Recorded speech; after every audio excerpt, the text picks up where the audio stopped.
Who shall abide in thy tabernacles? Who shall dwell in thy holy hills? He that walketh uprightly, and worketh righteousness, and speak the truth in his heart.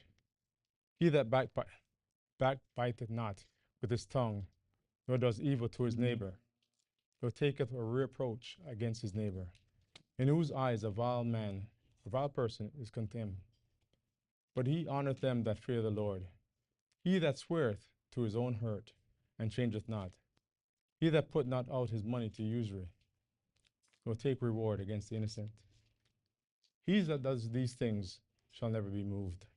Selah, Selah, Amen.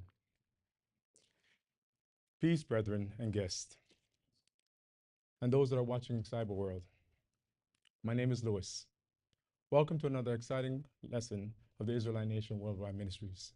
Today's lesson is entitled The Power of Words. Hear, O Israel, the Lord is one, and thou shalt love the Lord thy God with all thy heart, with all thy soul, and with all thy might. Deuteronomy 6, verse 4 and 5. This commandment calls us to listen, to hear, and to do, and not just to who is speaking, but to what is being said. The power of the words. Many times people look at the messenger and miss the message itself. Yet the scriptures warned us plainly. Death and life are in the power of the tongue. Proverbs 18, verse 21. The words we speak carry weight beyond measure. In the days of old, among the children of Israel, words were not mere sounds or idle chatter. They were binding. They're life-changing. Here we speak. A spoken word of vows could hold a nation accountable before the God of Abraham, the God of Isaac, and the God of Jacob himself. Today, we often underestimate the power of our speech, forgetting that as children of Israel, children of God, made in the image and likeness of the God of Abraham, Isaac, and Jacob, our words reflect his character. Just as sons naturally speak or seek to emulate his father, we must strive to mirror the power and responsibility of our Heavenly Father in our speech and in our actions. Israel's speech was not casual. Words were binding. They could bless or curse, make peace or declare war. Spoken agreements were covenants, along with a handshake. Let us read Joshua 2, verse 19 and 14.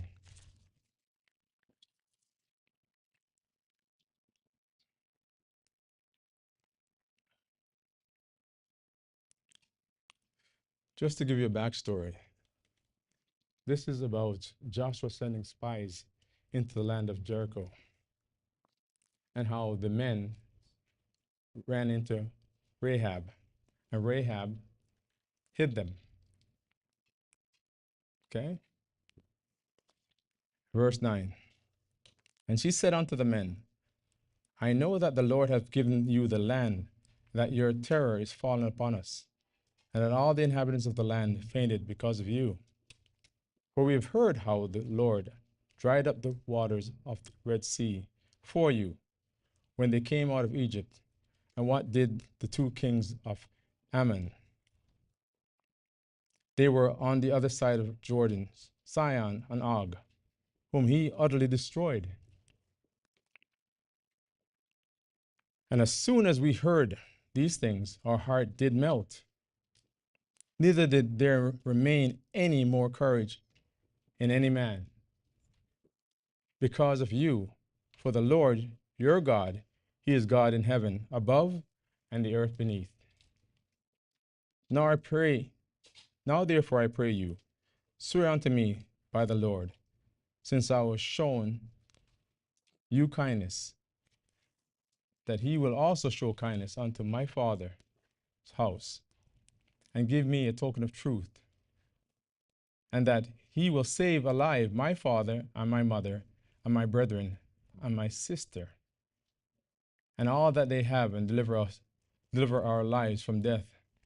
And the men answered her, our lives for yours. It is uttered not if you utter not this our business. And it shall be that the Lord shall give us the land, and that we will deal kindly and truly with thee.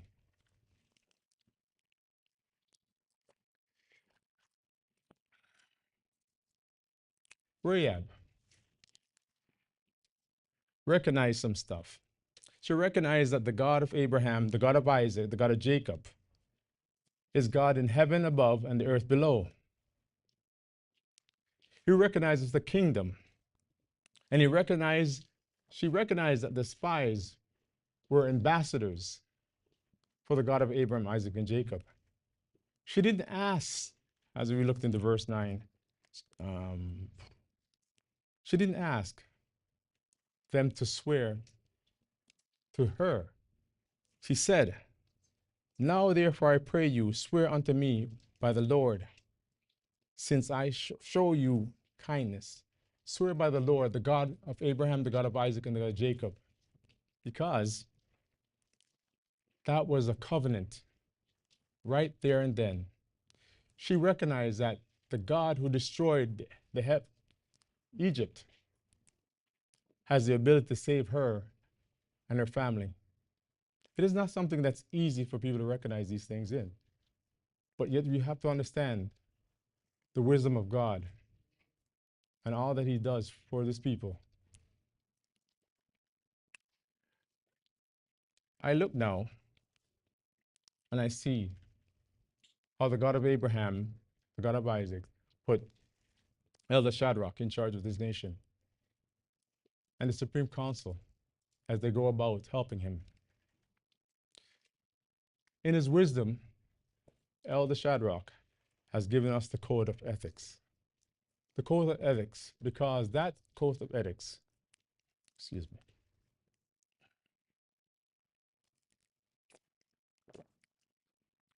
code of ethics, sorry. That code of ethics was set up because the God of Israel in Proverbs said, these are the things that he hates the most. And in this nation, confusion cannot reign. Clarity has to be reigned. So the God of Abraham, the God of Isaac, chose our elder to set this code up. Code of ethics. Let me read it to you. These 6 things does the Lord hate, yea, 7 are abomination unto him: a proud look, a lying tongue, and a hand that sheds innocent blood, a heart that devises wicked imagination, and a feet to be swift, and is swift to run to mischief, a false witness that speaketh lies, and he that sows discord among our brethren. It is interesting that he says there's a lying tongue, a false witness that speaks lies, that shows discord among the brethren. This first took place in heaven. Lucifer went about causing discourse in heaven. Confusion cannot exist in heaven. So the God of Abraham, the God of Isaac, threw him out. That is what he's supposed to be done. So the God of Abraham, the God of Isaac, with all his wisdom and understanding, saying, because Lucifer in his own heart said this. He said, thou art, as God of Abraham, Isaac said to him, thou art the fallen from heaven, O Lucifer, son of the morning. How art thou cut down to the ground, which does weaken the nations? For thou hast said in thy heart, I have ascended into the heavens. I will exalt my throne above the stars of God. I will sit upon the mountain of the congregation in the sight of the north. I will ascend above the heights of the clouds. I will be like the Most High. Yea, thou shalt be brought down low to the side, so to hell, to the side of the pit. We must be careful what we say and what we do and what we confess. Because the God of Abraham and God of Isaac, he's the one that judges everything. He's the one that takes control of your life. He directs the path. There are many that are here that thought that they know better, that they have wisdom, they have understanding. They believe that they know what is best for this nation. But no, the God of Abraham, the God of Isaac, put Elder Shadrach in charge for a reason, and the Supreme Council. Rules and regulations has to be maintained. Life has to be maintained. Confusion is not a part of this nation. We must learn to trust the God of Abraham, God of Isaac, and of Jacob, and not lean to our own understanding, but acknowledge who He is. He's God and God above all.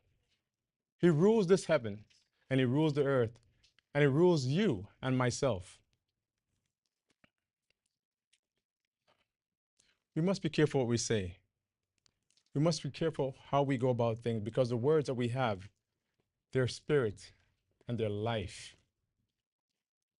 When we make a vow, we're making a vow to the God of Abraham, the God of Isaac, a living God, the God of Israel. We're not making a vow to wood or stone or anything that is idle. Because we have to understand that all scriptures is given by inspiration of God, the God of Abraham and the God of Isaac, and is profitable for doctrine, for reproof, and for correction, for instructions in righteousness.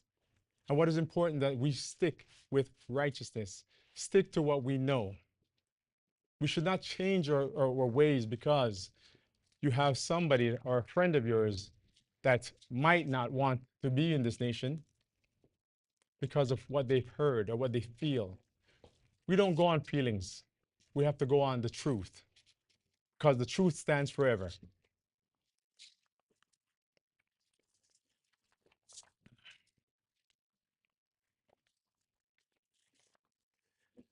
Lucifer convinced 1/3 of the heavenly host.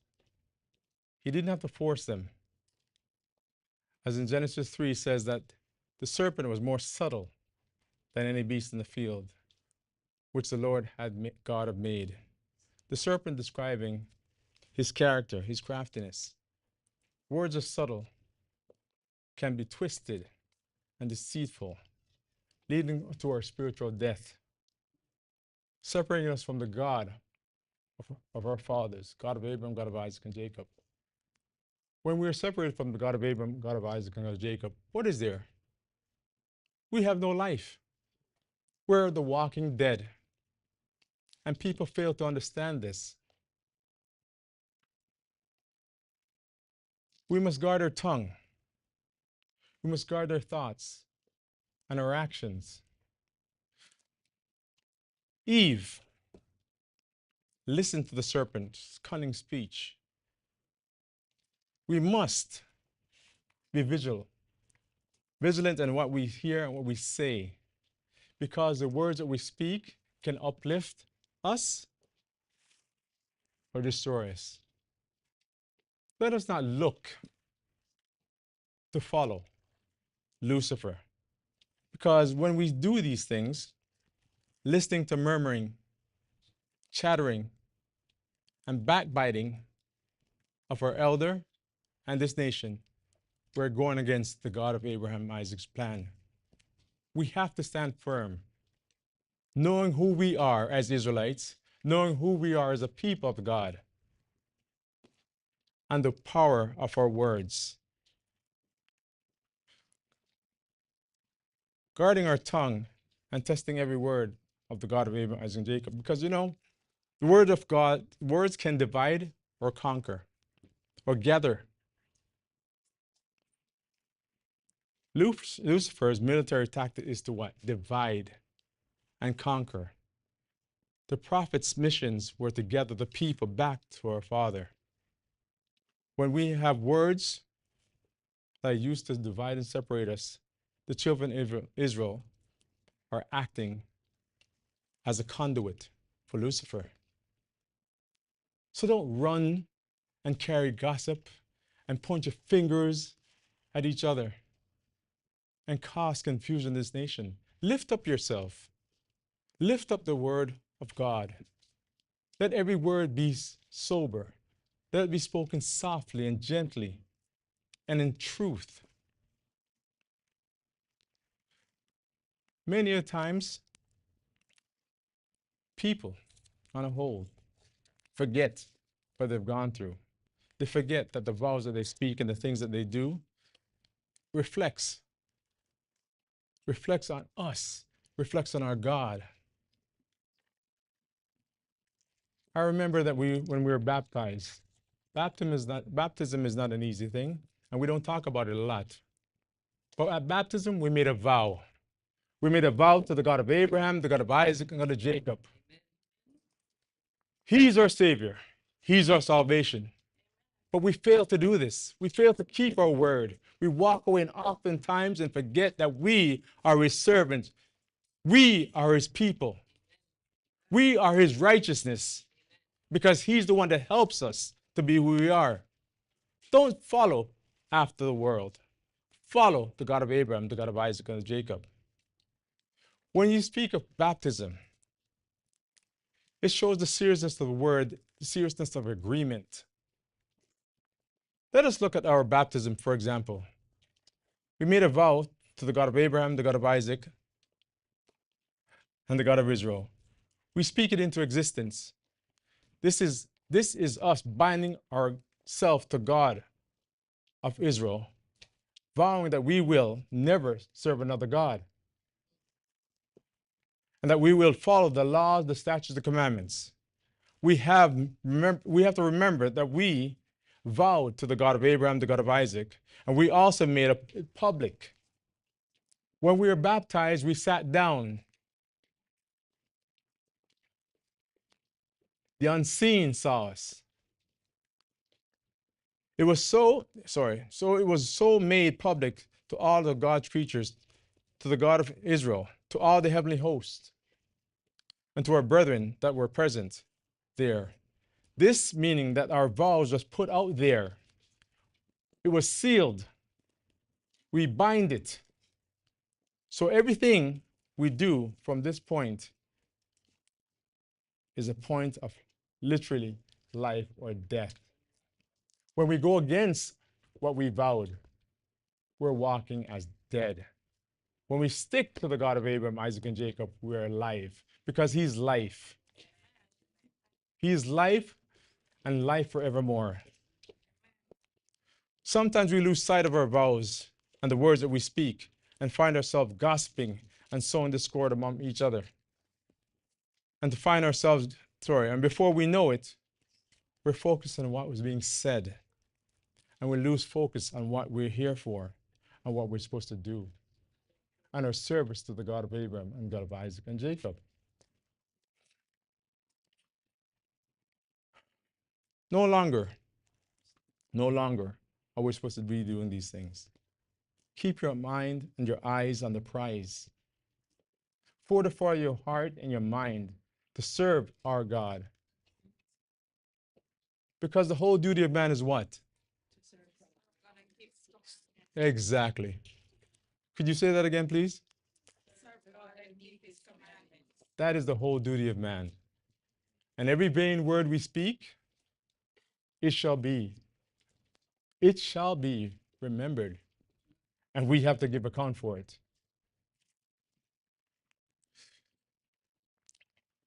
It's so funny.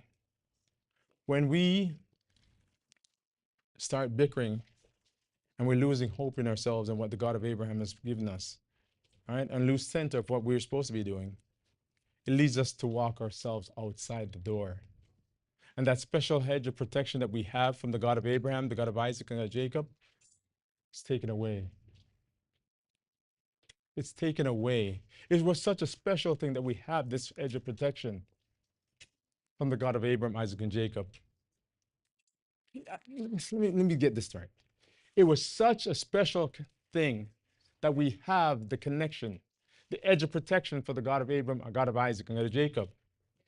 It was so special that Job himself chose to curse his own birth than to curse the God of Abraham, of Isaac, and Jacob. Let us remember these things, as his wife bid him to curse God and die. He didn't care about the bumps, the bruise, everything. He lost his children because he thought it worthy to give all these things up, to lose it. Because why? His vow that he made to the God of Abraham, the God of Isaac, and Jacob was more important to him. Because people focus on the here and now. We have what? 80, 40? Because nowadays people are not making it past 50. That edge of protection that the God of Abraham, God of Isaac, God of Jacob gives us allows us to walk freely. And I say to myself, you know,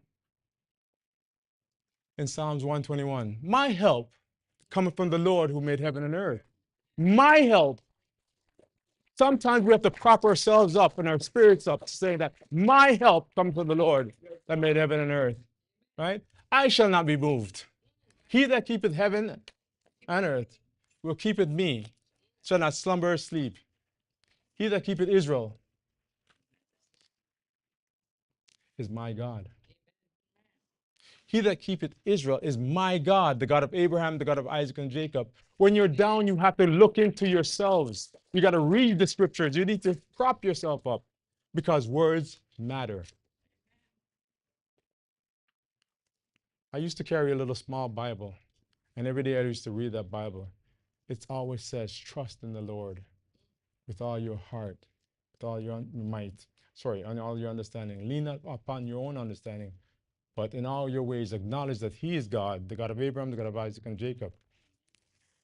He's your life source. Please remember, He's your life source. Christianity might tell you it was Jesus. No. Jesus is our cousin, our family member. But the God of Abraham, the God of Isaac, the God of Jacob, He is life. He's what keeps us going daily. Never forget that. Never forget that when you make a vow. Sorry.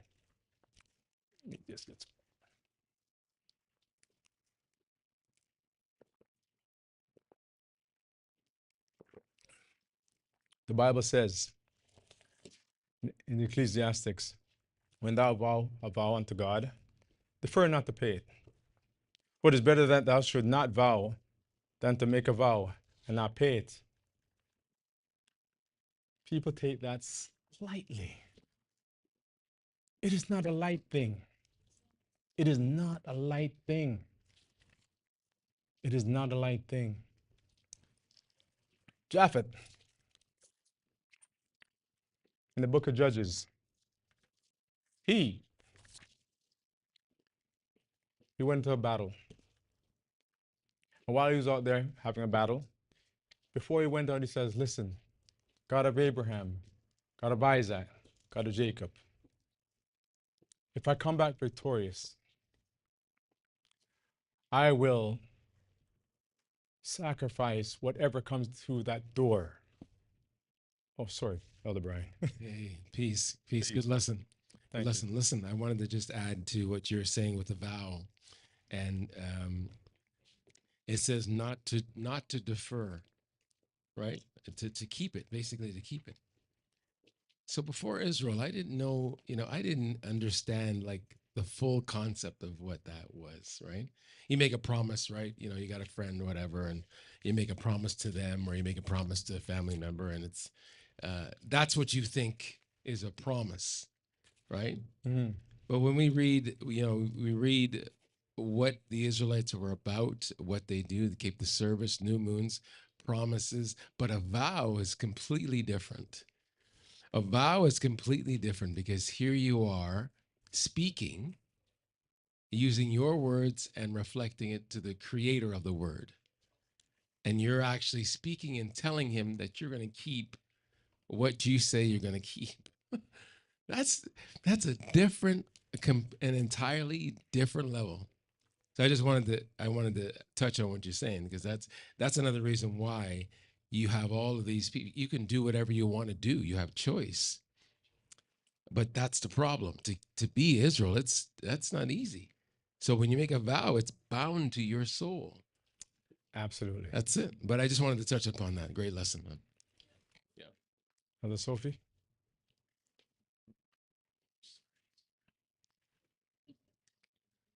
Sorry. Okay. Go ahead. Go ahead. Great lesson. It's like you were there in the morning. Seriously. Oh, really? It's everything that Elder touched on this morning, down to the vow and baptism. Completely. The entire lesson. And from this morning even till now, I think it's, again, the lessons is just going back to the foundation and self. And at the end of the day, it is your vow. It is, you're accountable for your own soul. Absolutely. And I think sometimes we get lost in that. Really and truly, it's the friendships or this, but at the end of the day, it's your vow. And you have to remember, and that's what I do for myself. I got to remember really and truly how hard it was even to get into the door. But it's very easy to leave the door, but it's very hard to get into the door because there was so many things that you had to go through before you're accepted even into this nation. There's so many things, but we don't think about those things when the time comes for us to reflect and maybe, I don't know, stamp something for remembrance. Like we have to stamp something for remembrance because it's you, man. It's like it's you. It's not my friend, it's not my mother, it's not my father. It's my life. And I think sometimes that's where we're lost, is the my life. And then the other thing is, you mentioned it too, is even getting to this truth, the God of Israel had to send somebody. And if we're looking at what happens now to what happened with the scripture, same thing. He had to send somebody. When we're bad, he sends somebody, but it's always a person that's sent to help. So those are things that I think about in my life when, for me, when my mind is going all over the place, it's the foundation. I always go back to baptism. I always do, because if you don't go back to your own baptism, I don't know how you could prolong your life in the nation. It starts there, and it starts again, as you said, with the vow. And everybody knows a vow, it's a serious thing. And that's how you became an Israelite. That's the only way you become an Israelite. As a man, we have to have the covenant of snipping. We have to have circumcision. But as a woman, the vow that you make to the God of Abraham, Isaac, and Jacob, on that water, on that shore, and when you sit down and you look out, and you reflect upon your life, where you've been and where you're going. This is a journey, people. This is a journey. It's not a race, it's a journey. We must have to reflect upon ourselves and say, listen, it takes time. We're not going to learn everything all at once, but we will do this. Because why? Because we believe that we have the help from the God of Abraham, the God of Isaac, and the God of Jacob. He's our helper. As I was saying, Jephthah, he made a vow to the God of Abraham, the God of Isaac, and the God of Jacob. When he went out to battle, he says, if I return victorious, remember he said it, if I return victorious, I will sacrifice whatever that comes through that door. Whatever that comes through that door. I repeat that again. Because when he came back and he took his time and he walked to the door, lo and behold, his daughter, his only daughter that he has. Could you imagine the grief, the pain he had to feel? He felt that just gripping the heart. The one and only daughter that you have, because you vowed to the God of Abraham, the God of Isaac. This is the level I'm trying to explain to you. What a vow and the words that you speak, how serious it is. It is a very serious thing. Don't just turn your back. So anyway, his daughter came through the door. What did he do? What did he do? He cried first. And he looked down. And with a tough heart,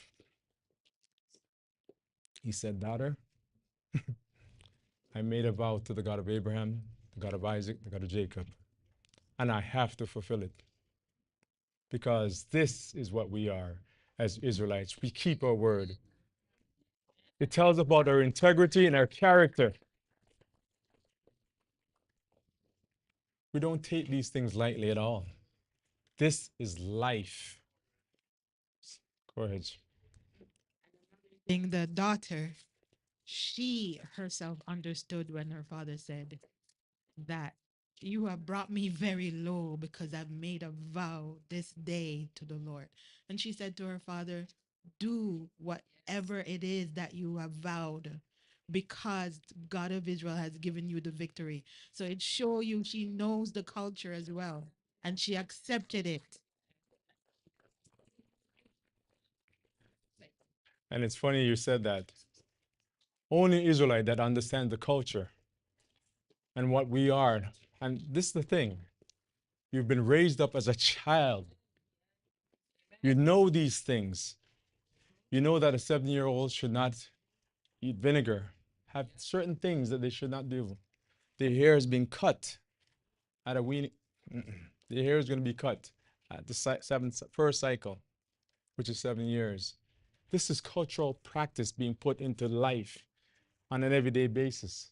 This is not something that the world would understand. Only an Israelite would understand these things and understand the spiritual matter that comes behind these things. It is not just a physical thing, but it's a spiritual thing because you're obeying the God of Abraham, the God of Isaac, and the God of Jacob because he set these things in motion. This is all coming from the law. This is all coming from the law that he put together because he knows what is good for us. He knows what is good for us. Because, you know, the God of Israel, words are not just words. Not just words that you sound, but once it's spoken, it is unchangeable. His words. Let me read Isaiah 55, verse 8 to 11 for you.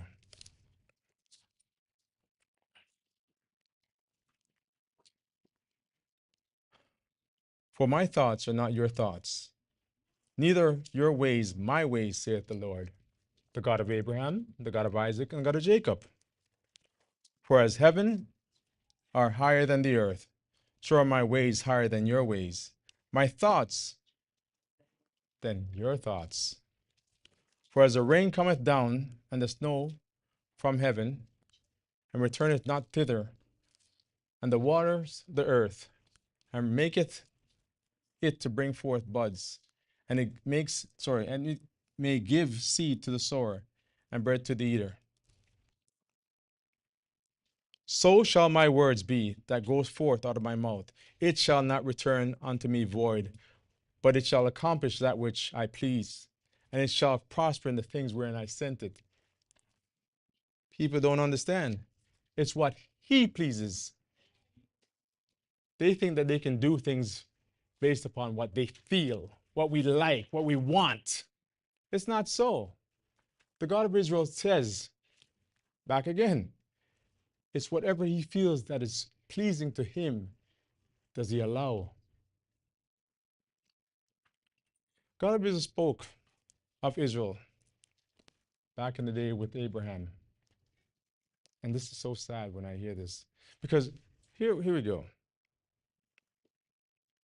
Everything that the God of Abraham, the God of Isaac, the God of Israel speaks, it comes to fruition. It comes to fruition. Because he's the Alpha, the Omega, the beginning and the end. He knows all that's going to happen. He's the God of truth. Everything that Lucifer speaks is lies. He's the prince of the earth, this world. Let's go this way. In Genesis 15, verse 13.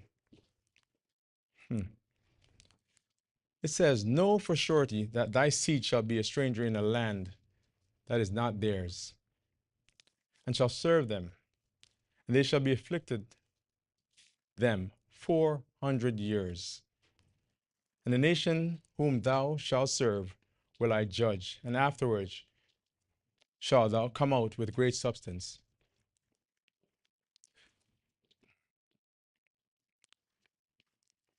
Let this run through your head for a little second.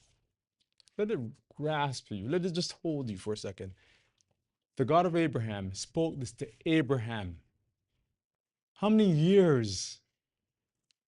He spoke this to Abraham and said, this will happen for sure. For sure, this will happen to you and my people. 2019 was the end of that 400 years. The world even knows this because the United States government did proclaim the 400 years is done on 2019. Interesting enough. But they don't follow the Bible, do they? They lie to you. They don't want to know who you are.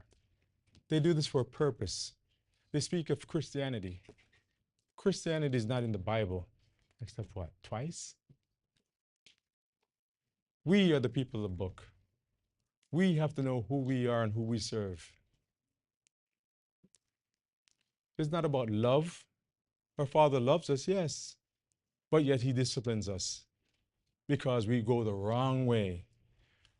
They used to say, train up a child when he's young, right? When he's old, he will not depart from it. My parents used to always tell me, listen, listen. And I was always say, but you see, the thing is this. They tell you to go get a twitch or the belt. You understand. At the time when it was coming to you, you didn't appreciate it. But after time of growing up and seeing these things, you understand if we didn't get that touching, the gentle touch, if you want to call it that way, or the beating, we would not be who we are. It builds character. It builds who we are as a human being. It stops us from doing the things that we know instinctively is wrong. Because why? Our Father did it to us. These customs are brought down back generation to generation. Keep in mind, the God of Israel, everything He says comes into fruition. We are His people and the sheep of His pasture. Never ever forget that. He says, my sheep hears my voice. When He speaks, you understand, you keep the word. You do not go back out and say no and serve another God. No matter how bad things might be in your life, nothing is acceptable when you walk away from the God of Abraham, Isaac, and Jacob and the vows that you made to Him. Nothing at all. Not for friends, not for family members, not for anything. Because why? As Elder Sophie said, this is your life. You're responsible for your own soul. Nobody else can be responsible for you. It's for you. Because at the day of judgment, you can't point and say, Patricia, it was your fault. It was your fault. You told me this and I can't do that. This will not happen. It doesn't fly. You are responsible for everything you say. Remember, trust in the Lord with all your heart and with all your soul. Because words matter. What you say, what you do, each decision, each thought that you have affects your life. Don't think it is nothing. There's a reason why we do the things that we do in Israel. Okay? I would like to read a story to you that, it will tell you about our culture. I'm going to go to Genesis 25. And this story is about Jacob and Esau and the words. What happens to you when you take your words lightly and you act rashly? That's not a good thing. You must always think before you speak. All right? And let's go to Genesis 25, verse 20 to 23.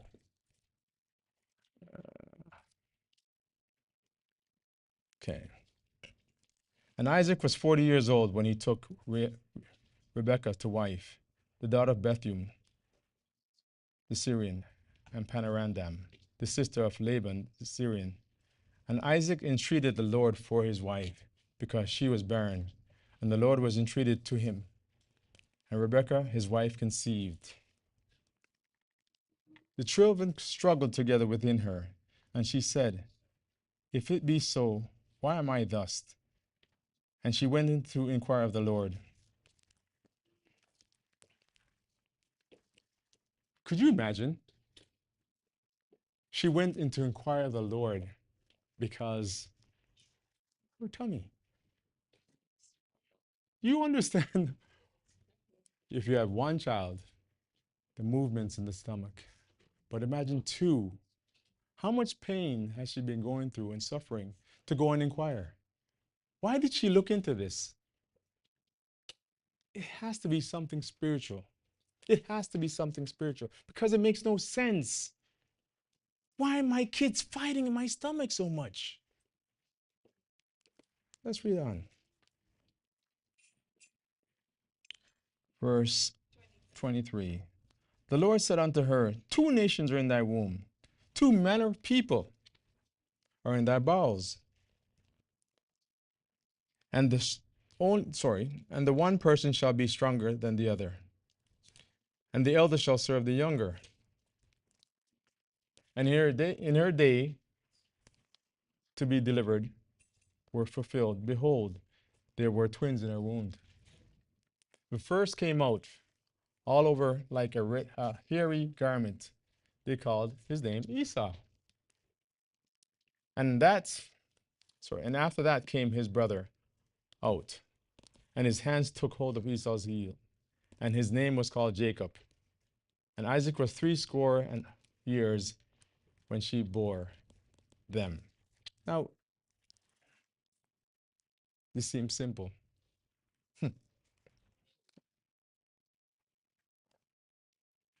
What caught my attention on this was that people pray. Isaac prayed for 20 years. 20 years before he got a child. For twins. 20 years. But many people pray for a day, a week, expecting the God of Abraham, the God of Isaac to just say, here you go. That's why the Bible says pray without ceasing. Because you never know what time when the hour comes that the God of Abraham will bless you with whatever you need. Because you see, there's two aspects to this. There's what you see, what is going around you, and what the God of Abraham and Isaac sees in the background. What's going on? Who's working against you in the spiritual realm? You might get something, and as soon as you get it, you lose it because why? Ignorance. Your body and your mind is not ready for it. You have to prepare yourself for everything that you're about to receive from the God of Abraham, Isaac, and Jacob. It is a spiritual thing, according to Andrew. All right. What is the cost of your birthright? Tamar? What is your cost of your birthright? It's priceless. Right. Let's read on. Let's see what Esau thought his price of birthright was. And the boys grew, and Esau was cunning, a cunning hunter and a man of the field, and Jacob was a plain man, dwelling in tents. And Isaac loved Esau because he did eat of his venison. The weight of man's heart is to his stomach, right? But Rebekah loved Jacob, and Jacob sought pottage, spoiling soup. And Esau came from the field, and he said, and he was fainted. And Esau said unto Jacob, Feed me, I pray thee, with that same red pottage, for I am faint. Therefore was his name called Edom. And Jacob said, whoa. Let's just start here. Jacob said, Sell me this day thy birthright. Of all the questions to ask, every statement to make, why would he turn around and say, Sell me thy birthright? He could have said, Sell me some land, sell me a goat, anything else, but why sell me my birthright? Why sell that birthright? Huh? Now, in this day and age, modern age, a large soup might cost you $7. An extra large soup might cost you $15. But this man, Esau, looked upon the God of Abraham, God of Isaac. His birthright was given to him. What did he say? He spat upon it. He disdained it. He thought it was nothing. What was the point of having a birthright when I'm about to die? Only thinking about the physical, not thinking about what this birthright would mean and the blessings that would come onto him. He jumped away. Oh, big deal. Okay. But Jacob said to me, he didn't just leave it saying, just sell me my birthright. He says what? He said, Jacob said, swear to me this day. And he swore unto him, and he sold his birthright unto Jacob. He had to make him swear.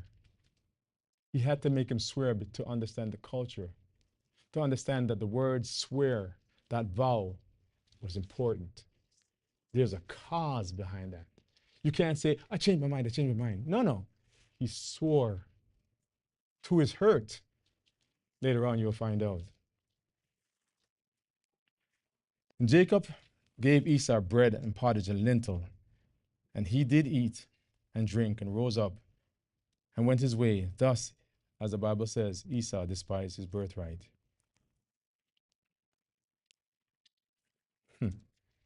His birthright. Let's jump to chapter 27, where they say story come to book. Right? And it came to pass that when Isaac was old and his eyes were dim, so that he could not see, he called Esau, his eldest son, and said unto him, my son. And he said unto him, behold, here I am. And he said, behold, now I am old.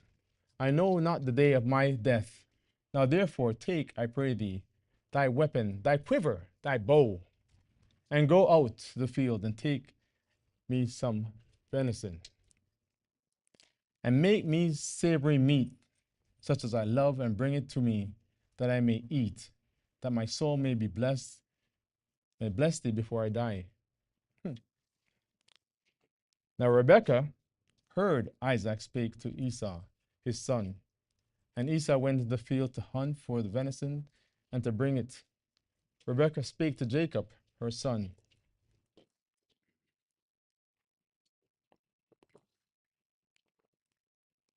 saying, behold, I heard that thy father speak unto Esau, thy brother, saying, bring me venison, and make me savory meat, that I may eat and bless thee before the Lord, before my death. And there, my son, obey my voice, according to which I command thee. She said, obey my voice. The God of Abraham, the God of Isaac also says, obey my voice. Do you understand that the fact that the mother, the Bible says, honor our mother and father that their days might be long upon the earth? He was following the instructions of what we're supposed to do. Honor and follow the words of our parents. Go now to the flock and fetch me that hence 2 good kids of goat, and I will make them savory meat for my father, such as he loved. And thou shalt bring it to thy father, that he may eat, and that he may bless thee before his death. And Jacob said unto Rebekah, his mother, behold, Esau, my brother, is a hairy man, and I am smooth man. My father peradventure will feel me, and I shall seem to him as a deceiver. And I shall bring a curse upon me, and not a blessing. His mother said unto him, unto me be thy curse, my son. Only obey my voice and go fetch me them. Why did she do this? Could it be that she remembered the prophecy? Could you remember what the God of Abraham, Isaac, and said? Jacob said, and held that in high esteem in the back of her mind, knowing that whatever the God of Abraham and Isaac wants, because he said, the younger will rule over the older, fulfilling the words of the God of Abraham, Isaac, and Jacob. This is what she remembered. She, as a good Israelite mother, remembered and obeyed the God of Abraham, the God of Isaac, and Jacob. It might have taken 20 years, but she became a mother and she knew what she had to do. The fact that Jacob sold his birthright, Esau sold his birthright to Jacob, didn't matter. It's no big deal. Because, as I said, he counted as nothing. Nothing at all. Let's read on. Verse 15. And Rebekah took goodly raiments of her eldest son Esau, which were with her in the house, and put them upon Jacob's, her younger son.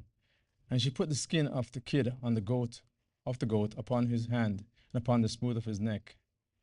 And she gave the savory meat and bread, which she had prepared into the hand of her son Jacob.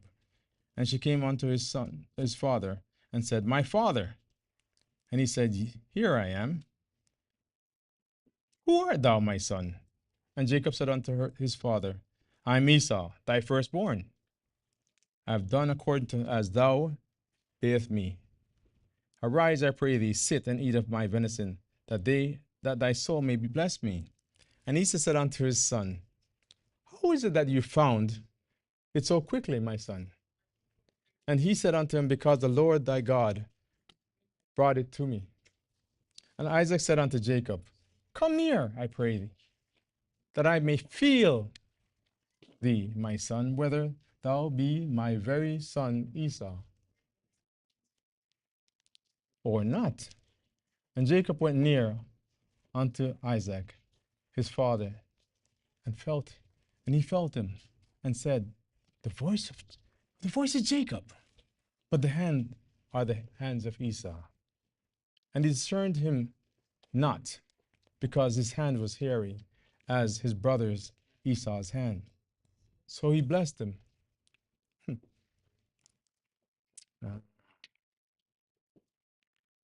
He said, Art thou my very son Esau? And he said, I am. And he said, Bring it near to me, and I will eat of my son's venison, and that my soul may bless thee. And he brought it near to him, and he did eat. And he brought him wine, and he drank. And his father Isaac said unto him, Come near now, and kiss me, my son. And he came near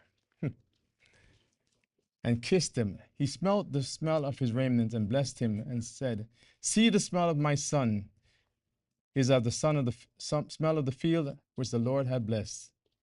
Therefore God give, here comes the blessing. Here comes the blessing. The blessing that is more precious than gold. Therefore God give thee of the dew of the heavens, and the fat of the earth, and plenty of corn and wine. Let people serve thee, and bow down to thee. Be Lord over thy brethren, and let thy mother's son bow down to thee. Cursed be every one that cursed thee, and blessed be that blessed thee. And it came to pass as soon as Isaac, timing is essential, isn't it? As soon as Isaac made an end of his blessing, Jacob was yet scarce gone into the presence of Isaac, his father. Esau, his brother, came in from his hunting. And he said, he also had made a savory meat and brought it unto his father, and said unto his father, Let my father arise and eat of his son's venison, and thy soul may be blessed. And Isaac his father said unto him, Who art thou? And he said, I am thy son, thy firstborn Esau. And Isaac trembled very exceedingly, and said, Where is he that taketh venison and brought it to me? And I have eaten all before thou camest, and I have blessed him, yea, and he shall be blessed. This blessing Isaac understood the importance. When you bless, we cannot curse as an Israelite. He knew he couldn't take it back. He swore the truth to his own hurt. He stood firm. He stood firm because he understands what the God of Abraham and the God of Isaac expects of him.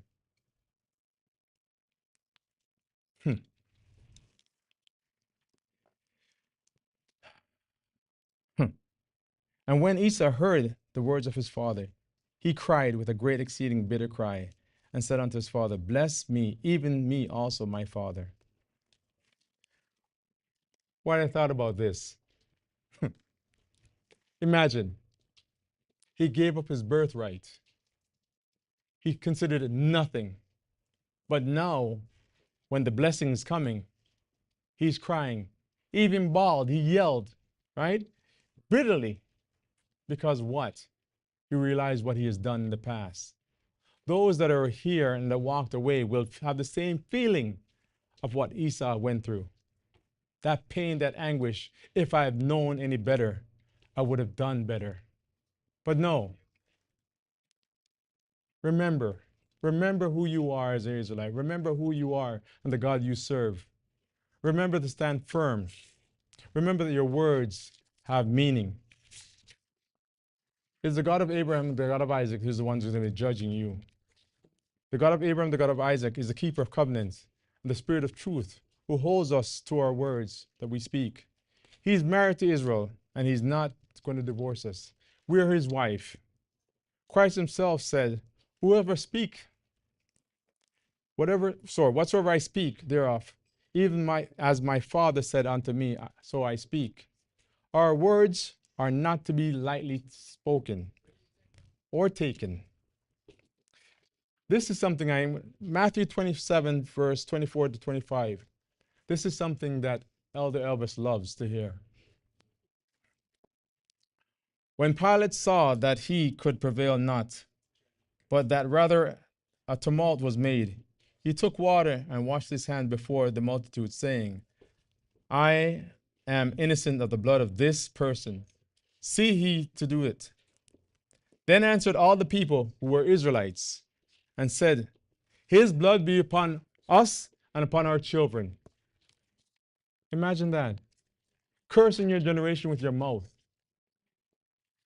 Upon all generations.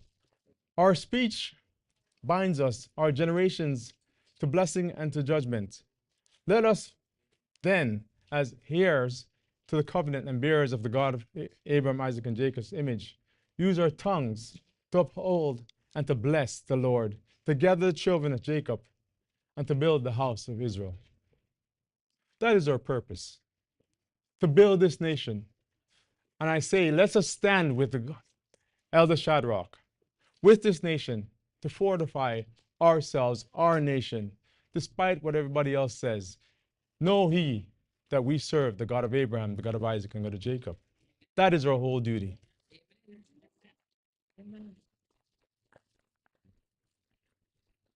Never, never take it for granted that you're an Israelite. This is a family affair.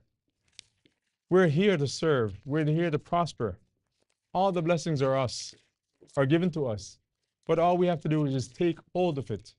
Reach out, grab it, confess it daily, and let it be a part of us. Don't walk away, don't run away. Know that we are here to serve. We are his workmanship in righteousness. Let us not walk in any which way, to the left or to the right, but to focus our hearts and our minds upon our master. Who we call master, the God of Abraham, the God of Isaac, and the God of Jacob. We are his people. He doesn't have any other person except us. We are his children. We are family. This is a family affair. Remember this and never forget this, because without that, we're nothing. Why follow Christianity when the truth is here? It is in the house of Israel. It resides here, nowhere else. Trust in the Lord with all your heart and with all your soul, and do not think about anything else. Serve him in spirit and in truth. That is what I say. And with that, I say peace.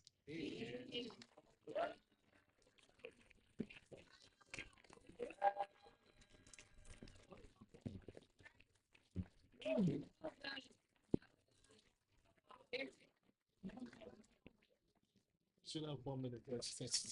I'll try.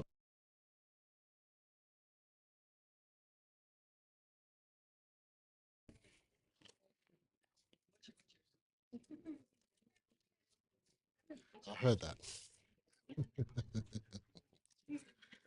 All right. Peace, everyone, and good afternoon. Good to see all the smiling faces. Thank you very much to Lewis. That was an excellent job. By the way, that's his first time on podium, by the way, so I think he did pretty good. You see, it's not so easy to come up. It's not so easy just to come up and to teach the house of Israel. And now also via this little camera that goes out to how many countries worldwide. It's so amazing technology. So you could never have imagined it. Could you imagine back in those days when the God of Israel said that we have to go and teach the entire earth? I think the apostle must have had a heart attack. They thought, how are we going to do this? We're just 12. Oh my God, have you seen the size of this earth? You know, we're going to have to, how are they going to travel? There's no airplanes those days. There's no speedboats. There's no cars. They're like donkey and a horse. You know, and if you have a horse, it's a luxury. You know, a donkey's the cheapest action, and donkey goes slow. You have to whip that donkey to move. You don't want to move? My gosh. But look what we have now. And they call it what? Twitter. Oh, yeah. Twitter. Twitter, Elder Harriet. It's X. It's called X now. Twitter's, that name has gone a long time ago. We don't deal with that. Keep up. I'm joking. But the power of words. The power of words, part two. Part two. And I can remember doing this a little while ago. I can't quite remember exactly how I went, but I know I'm not going to go there now. And the reason being is that I don't like to go back and look again because I don't want to be influenced by anything. I want it to be authentic. But the words are very powerful. The words that anyone comes out of your mouth, whether you speak, it's incredibly powerful, even as an Israelite. More so as an Israelite. And the reasons why is because of our God. And if I may, we can start right back in the beginning from Genesis 1. And it says, let us make man in our image and likeness. And our Father kneeled down on his knees and he breathed the breath of life into man. But then that wasn't it. Man became a living soul. But he went on to say what men should do, how we should live, how we should dominate, how we should subdue, overtake, multiply. Everything is by a man's voice, words, and hands. Everything. So the power to speak on earth, he gave to man, as it were. The power to speak on earth, he gave to man. Didn't give it to the angels. He didn't. He didn't give it to Elder Michael's friend, if you know what I mean. His name is El. So Elder Michael and I have this joke. But he gave it to man to speak. That's why the spirits of the other side will influence you to speak poorly. Because they know, but by your words, you said it, so shall it be. So the power to kill yourself is in your hands. The power to make yourself excel is in your hands. Do with it as you will. But at the end of the day, you're going to be judged for it, as the scriptures clearly says. And we're going to get into that a bit more. You know, when you're younger, I can remember listening to my mother a lot, and my grandmother. And they always used to tell us about the story about one of their friends. One of their friends, her name was Christine, and she had a son, who was my friend. But she always used to say, I can't remember his name, Leroy. Yeah, you're whatless. You're whatless. You're whatless. You're just like your dad. You're whatless. You know, it's a typical phrase of Caribbean people. Jamaican, you're whatless. No, whatless. But I know it's worthless, but it's to say whatless. You're whatless. Look at you.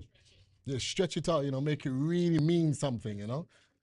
And if you look at Leroy today, if you look at Leroy compared to the son she loved, it's two different people. And I can remember being young and I'm you know, I said to my mum. My mum used to say, you see, that's why you got to be careful what parents say about your children. Because my mum was very spiritual that way. So she would always watch what she said. She said, if I curse you, you're finished. So we would always be scared. We'd always be scared. So she's like, she ain't cursing none of us. But she's threatening us, you know, to keep us in check. For not washing the dishes one day or something, I don't know. Crazy, like small things, we're getting threatened, high reprimand. But if you look at Leroy and you look at our other son, completely different. Leroy was whatless. He was, yet he amounted to nothing. But the son who she loved and called all these nice words and you're so good, he did very well. Bought houses, had his own business, everything. And that's from the mother. And why is that? The power over you can really hurt you or help you. The power above you. Your parents, what do? They name you, right? Because that's the power above you. You can't rename yourself and say, no, I don't like my name, it's Tyrone. I want to be Jerome. Like from now on, you call me Jerome Valentine. Yeah. You know what I'm saying? You like that? That's not my name, all right? I'm not telling you, right? I was named Tyrone George Soiree. That's it. The end. Okay. Why did I say that? Good thing I didn't tell you the other two, because then I'd never live it down. But the words you speak is very important. Parents can curse your children. You really can. I've seen it. Or you can bless your children. I've seen it. And we are affected very, very much by different types of words. Words is also in song. When, you see, back in the days, I can remember when they used to sing love songs to women. And everybody was in this lovey-dovey mood. I created this lovey-dovey mood, soul. Not R&B, soul. Like it was real soul music. The man would cry when he's singing. You know those songs. And he's crying to the woman and please give me a chance and I love you so much. And the woman would feel, oh, no, I'm not going to do it. And all this foolishness. You know what I'm saying? But it was that era of time where the words that they spoke to each other actually mean something. And you could see the influence from that to roughneck music. And they say what they're going to do, they're going to shoot down this one, murder this one, I'm going to take you out. And it puts you into a dark frame of mind. And then they go outside and what do? They act exactly what they just heard. Simple. Words. No one's in your bedroom that you can see. That you can see. But the words carry a lot of power and influence, and it goes somewhere to act what it's being sent out to do. It's simple. If it's been sent out to kill, it's going to happen. You ever know sometimes, I'm going to give you an example. We have a particular genre of music in the UK called drum and bass. I know Canadians are like, what is that? Elder Taiwan, never heard of it in my life. I know. Oh, you have? Oh, I see, it's up to date. And there's another music called garage. It's more soulful. It sounds like house. Then you have house, but it all came really from jungle. Jungle is the predecessor to a lot of this fast music you hear in the UK. The trap music you hear in the UK is jungle. But let me tell you something about drum and bass. Drum and bass has a beat per minute of about almost 200. So 200 beats. Bah, bah, bah, bah, bah, bah. So the music goes to that beat and to that tempo. And I can tell you from me firsthand, when I was younger, a little younger, not that, younger. I used to be in a drum and bass we call rave. About 5,000 people in there. And then the music is playing. The music is good because it's kind of melodic, but it's also fast. When that music is done, the rave is over. I come outside in the car. My heart rate is still going about 25,000 beats a minute. And I can feel the adrenaline still in my body. And I'm driving this powered car and I'm driving fast. And I'm realizing, what am I doing? Like, my heart's going, it's going. I'm like, this is affecting me. What I'm hearing is actually affecting me, my whole body and being. Now knowing, obviously I'm an Israelite and the body's dead, my spirit has been heavily influenced by what I've heard. I could have driven that car so fast and killed myself and killed everybody.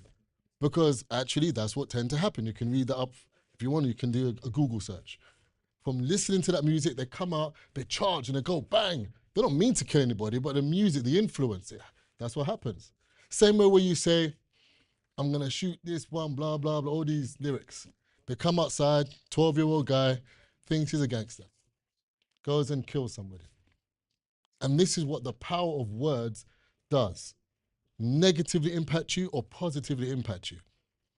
When Jesus the Christ spoke, he spoke what? Life. He didn't speak death, he spoke life into your hands. Everything that comes out, listen, 99% of people failed yesterday before it happened today. Just by what they said. Just by what you said. You completely damned your whole life yesterday, and it's just happening now. You can't blame anybody. We're all accountable because we said what should happen to us.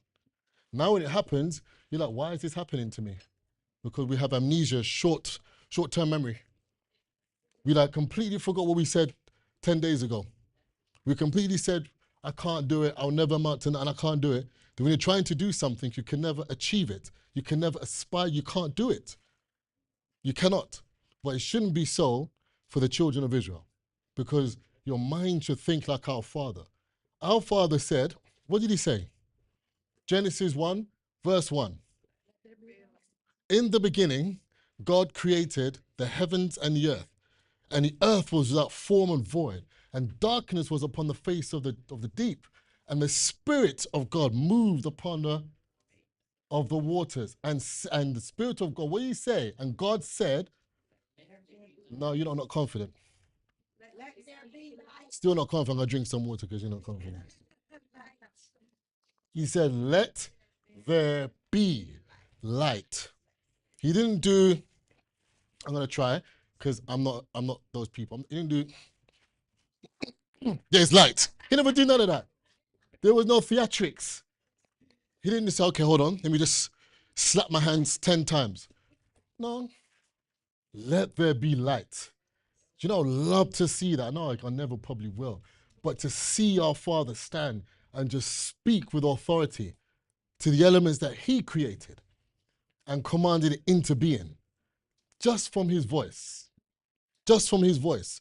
Think of the small, tiny element. You see, I was talking to a brethren a couple of days ago, and I said, do you realize that the God of Abraham, the God of Isaac, and the God of Jacob didn't breathe the breath of life into another soul apart from Adam?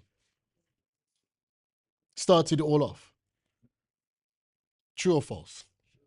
Okay. So now you have the beautiful Eve. This is the bone of my bone and the flesh of my flesh. Ah, it's nice. Then they had children. Did he breathe the life into the lifeless child? Okay, they had children. Did he breathe the life into them? No. So we're technically sharing one breath. Think about it. You are technically sharing one breath. And that sparked off life as we know. Everything.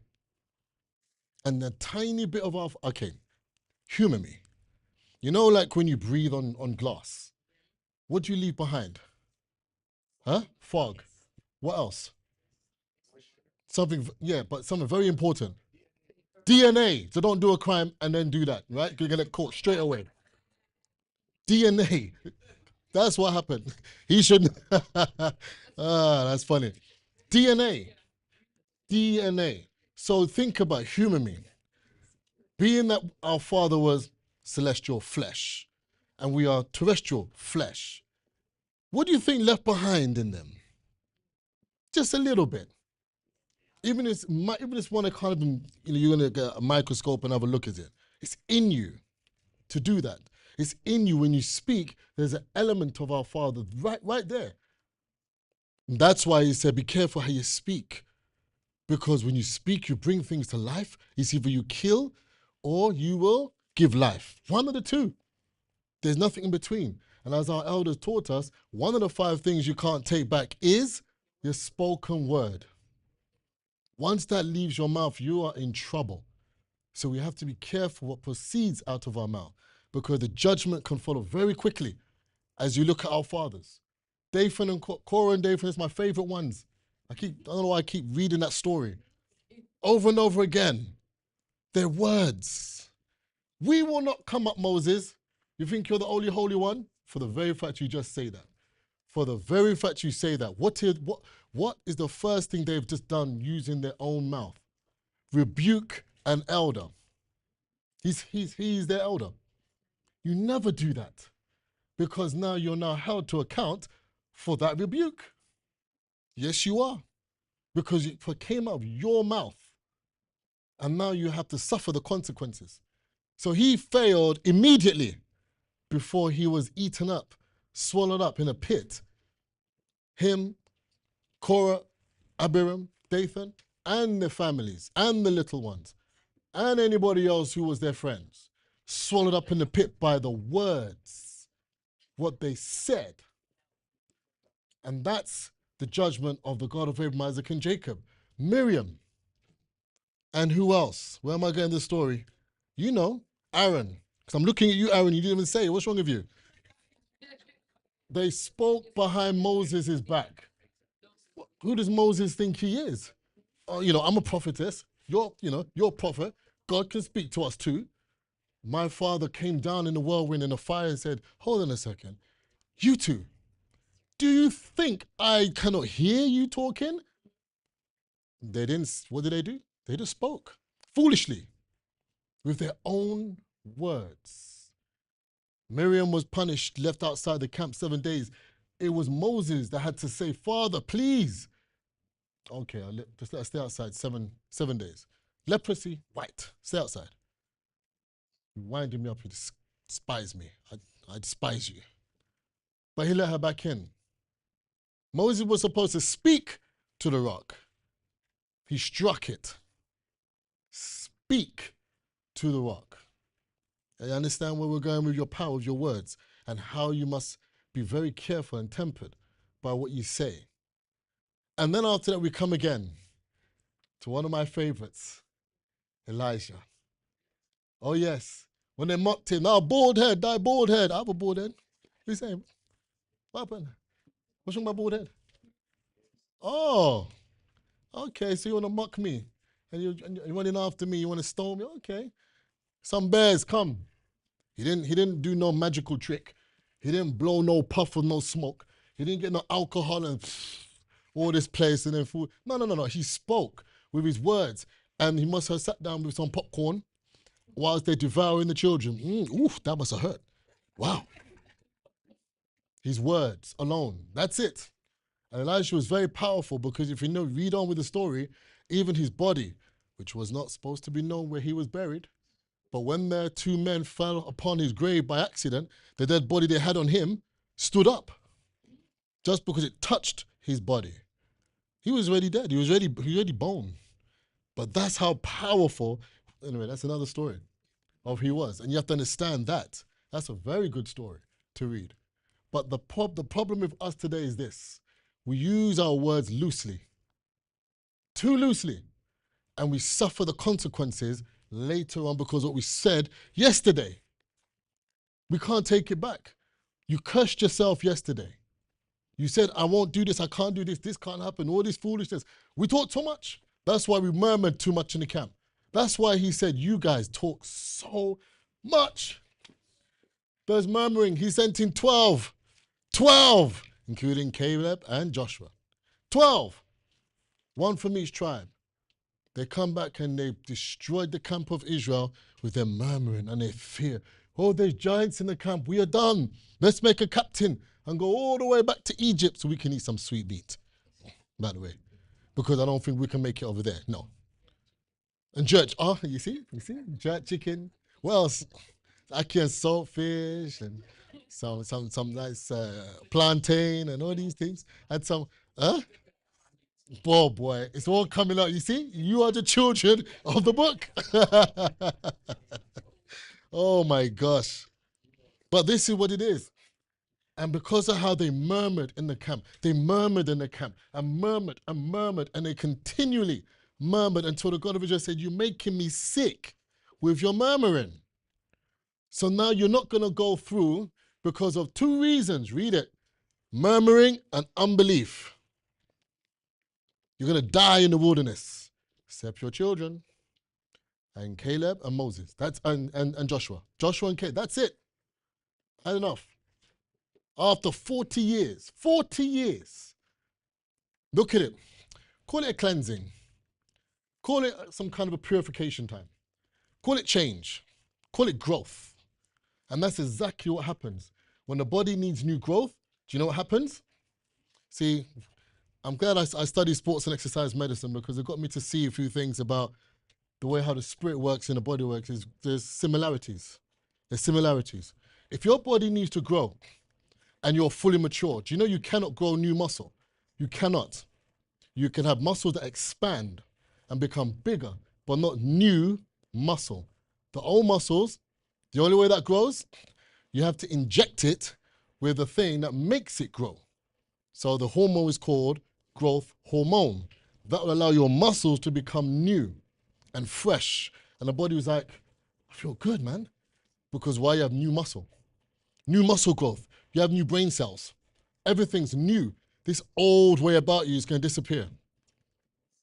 And I'm not advising or promoting that. It's just purely for this reason of example, that sometimes you have to have an injection of new, fresh people, new, fresh thinking that come in and speak positively and say, you know what? I love my God. Oh my God, I was in Christianity 55,000 years and I've just found out about the God of Israel. I'm coming, Israel. That's the new muscle growth. That's the new muscle. That's the HGH. That's the growth hormone. They're coming in charged. They're coming in hot. That's the one. And then the old muscle growth is like, what about me? I've been on this body for a long time and the body's not growing. Why aren't you growing? Because the new brethren that's coming in with growth hormone, for words of a better description, they're fueled. Listen, their only target is growth. You have to understand that. Their only target is growth. And if the new body ain't growing, I'm sorry, man. You're gonna get squashed and disposed of. You just, because the muscle cell just deplete. You don't want that. Join with the new muscles and say, yeah, you know what? Let's go. Because you know what? I've been here longer than you. But guess what? You're adding to me. Let's do it. And then you grow. Then you become a bodybuilder. Now, the body of our God of Abraham, Isaac, and Jacob looks wedge, as we might call it. Solid, big. And it's all about numbers. It's the quality of the muscle, not the quantity of the muscle, the quality. So that's an example. But you have to understand, it's coming from outside. You got to watch your tongue. Watch your tongue. Because you have to live in the world outside today and tomorrow and forever or for whenever. You got to live. You got to live. So watch what you say. So let me go to the scripture. And I'll go to, where should I go? I had so many scriptures. And I was hoping that Lewis didn't read one of them. But he didn't. That's okay. I'm going to go to the book of Matthew first of all. Turn to Matthew chapter 12. And I'll read from 36.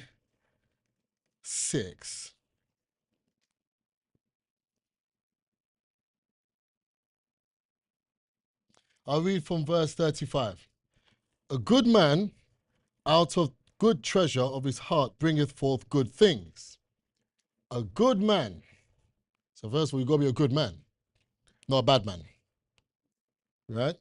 A good man out of the good treasure in his heart bringeth forth good things.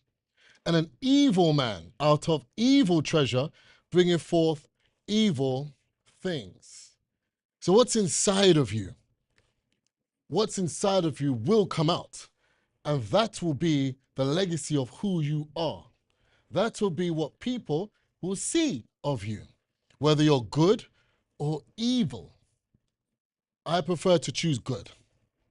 Evil is no good. Now let's read on. Verse 36, it says, but I say unto you that every idle word that men shall speak, they shall give an account thereof in the day of judgment. I think I mentioned that earlier on. Every idle word. That means it doesn't matter how flimsy it is, we're gonna check it, we're gonna analyze this. What did you say? What did you mean by that, Shernette? When you said that statement to me last week, which is good, by the way. And it's a personal thing, I'm not sharing it. And Shernette said something to me so good. I'm like, wow, how did Shernette know that? That she's got foresight. But she had to tell me in order for me to understand something else. The words are very powerful, what you speak. But could you imagine on that day, all of us are gonna stand, yeah, okay, all the time. What did you mean when you said all those words? And what did you mean? What did you say? Like, what say ye? I'm like, I think I was joking. Joking? What's that? Humor? Making fun. Oh, is that what you call it? Yeah. But your brethren ended up in tears. I didn't mean it. I'm telling you what's happening. It's my British accent, and sometimes the Canadians are very, very sensitive, and they don't quite understand what I'm saying. Oh, I got you. Okay, tick. Whew. Thank you, man.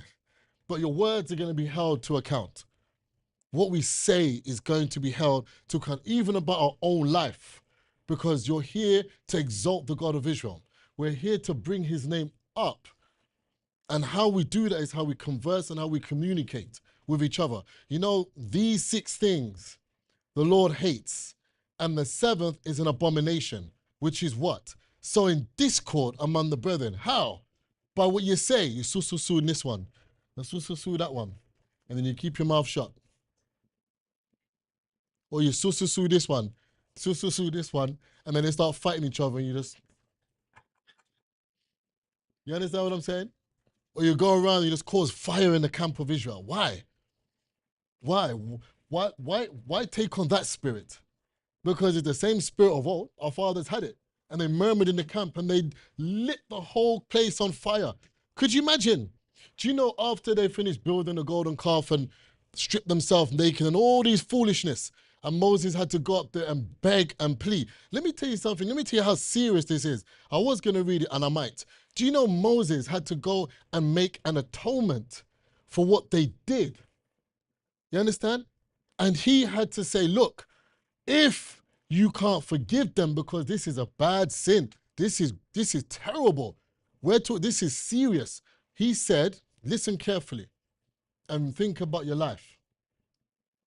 Blot my name out of thy book. That's the atonement.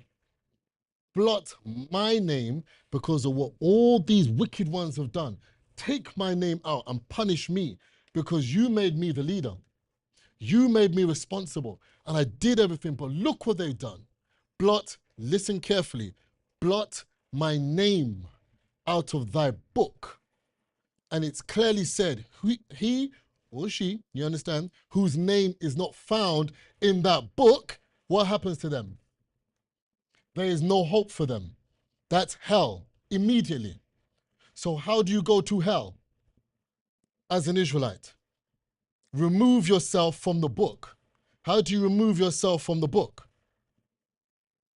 Grieve, transgress against the law, statute, judgments. How do you do that? You take yourself out from your place of safety. No more salvation. So you can clearly conclude that if you're not here serving the God of Abraham, Isaac, and Jacob, by your own words, your name is not in that book. 100%. Take me up on it. I'm willing to bet $1 million. $7 million then. Challenge me and I'll prove that. Your name is not in that book, I guarantee you. Because when you've removed yourself away from the very, very power and the spirit that is there to guide you to the God of Abraham, Isaac, and Jacob and keep an account for you, now you've excommunicated yourself. Why would your name still be in the book? It's the book of life, not death. Well, your name might be in that one. It might be. But it won't be in the Lamb's book of life or Christ's book of life. Well done. Yes, your name is there. Come through. Let me give you an example. Do you really think, and I have my estate, and I have about 25 children, this is hypothetical. Right, so please don't say, oh my God, Priest Tyrone's got 25 children. Why? We have to start finding all these children. I don't have no children. I'm just hypothetically saying. I have my estate. I have 25 children. And I see to myself, oh, they're very good. I have my will. I'm going to write, yes, this one, $1 million, 1.2 million, 5 million, and they're so good. Okay, you this, oh, my little baby, I love my girls. Oh, you're so nice. You can have 25 million and have the house. And all the boys have got to work hard, just like me. So after I've distributed it, and then one day my old self, I'm 99 years old, and I can't run 100 meters anymore. You know, I can't beat no one in track and field. My hair's grown. Yes, my hair is on my head, and you shall see. Trust me. My hair's all grown. It's all white and grey. And two of them said, no, I'm not helping Dad, man. I ain't giving him nothing. Just make him die so we can get the money, man. Whoa. And I hear it. I'm like, but I raised these boys in my house. My house. I still have strength. And they're willing me to fall down the 2 stairs so I can die and hit my head and they get all my inheritance. Okay, let me watch my steps this time. Let me call my baby. Baby, come. If I chew you, hold me until I get down the stairs. Okay, let me sit. Get my will. And I take their name out of the will. I take their name out of the inheritance that they should have from me. Do they get an inheritance? Why? Because of they've transgressed or they fall out of favor with the Father. They have no more, there's no more connection. You lost it. You turned against me. So I take your name out the will.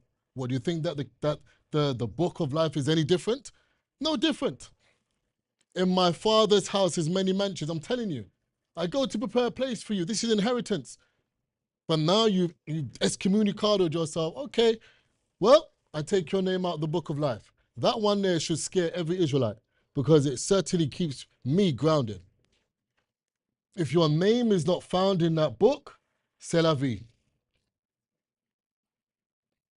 Verse 37, for by thy words thou shalt be justified, and by thy words thou shalt be condemned.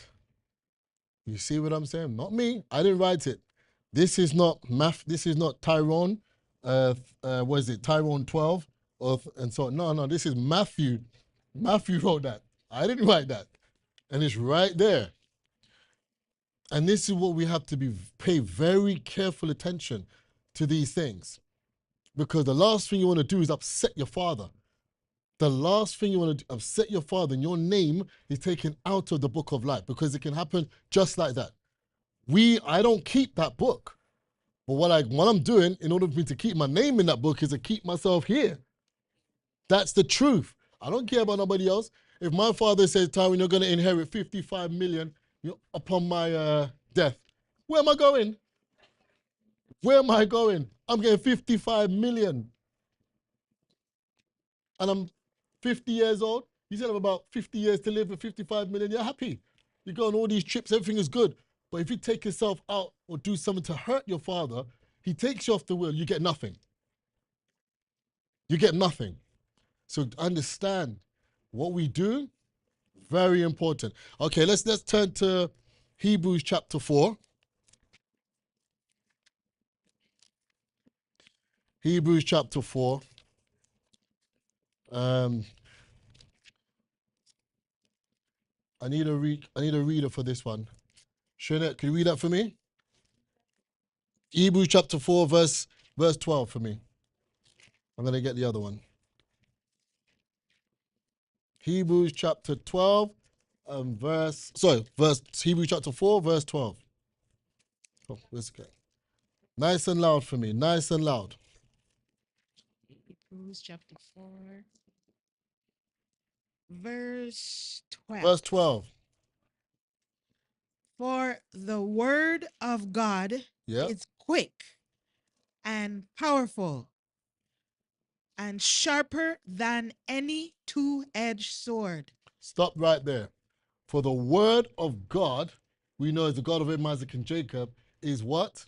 Quick and powerful. That means it's instantaneous. Once he says it, there's no turning back. That's why we should be appreciative of Moses to stand in a breach to stop his word from happening. He had to stop there because we wouldn't be here today. When that golden calf was built, we're finished immediately. Okay, go ahead.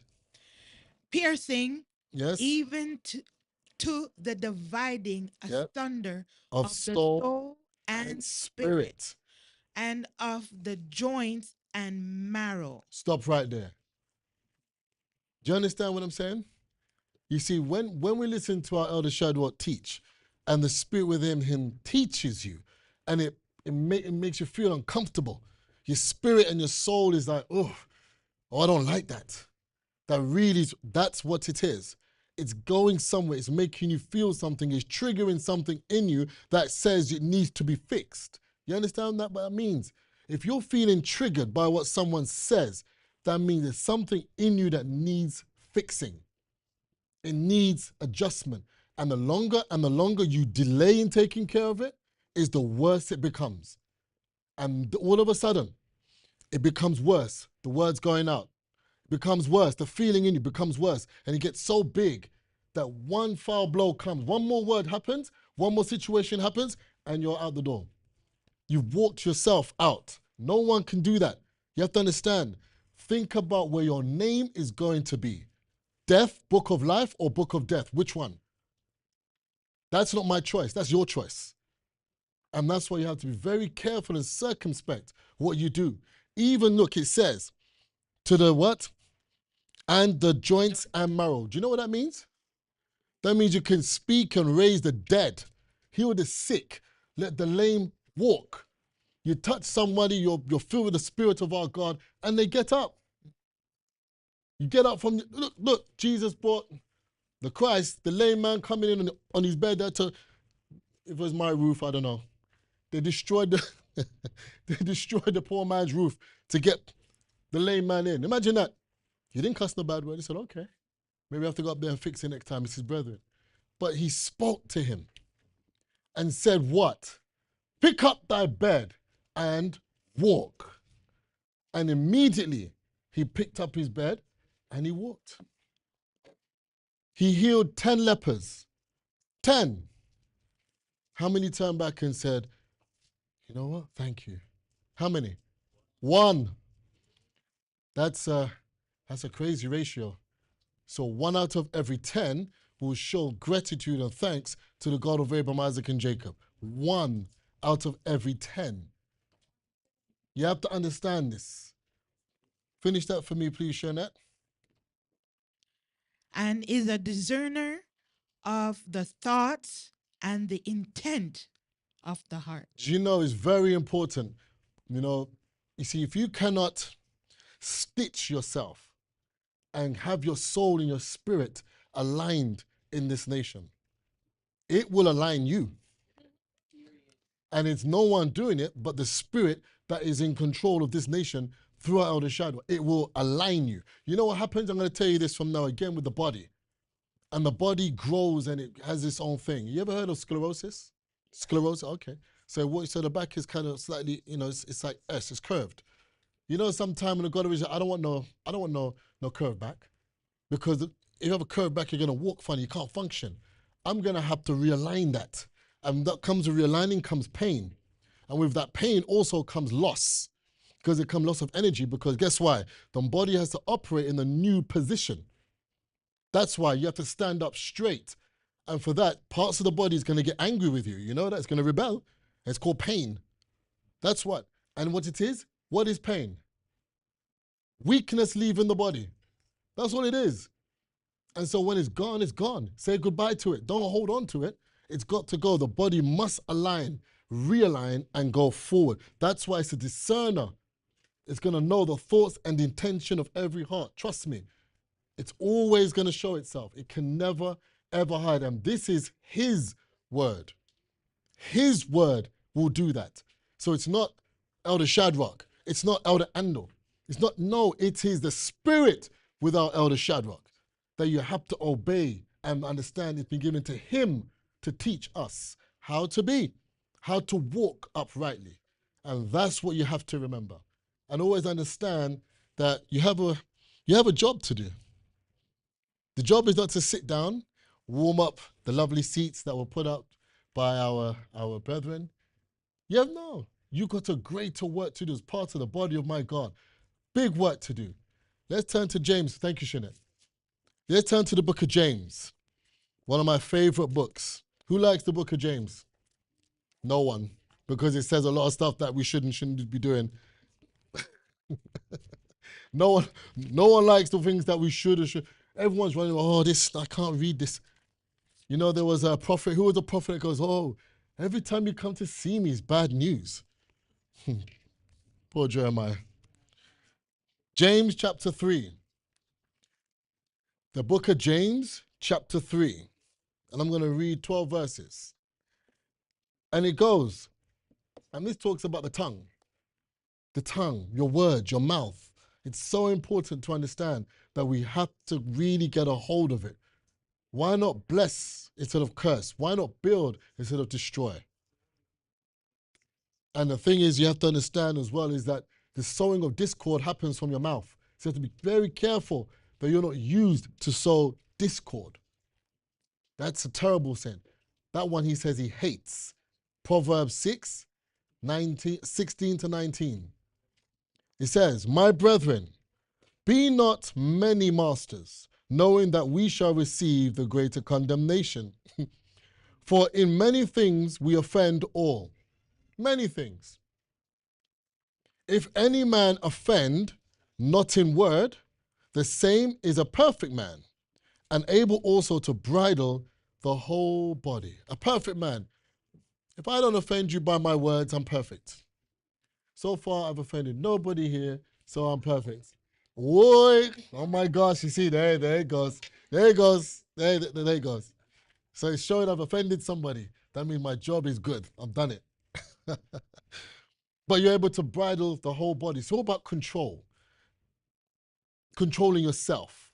Having control over your mind, your mouth, your spirit. Control your spirit. Some of us have got wayward spirit. The spirit wants to do many different things. And we allow it to act out. And you see it.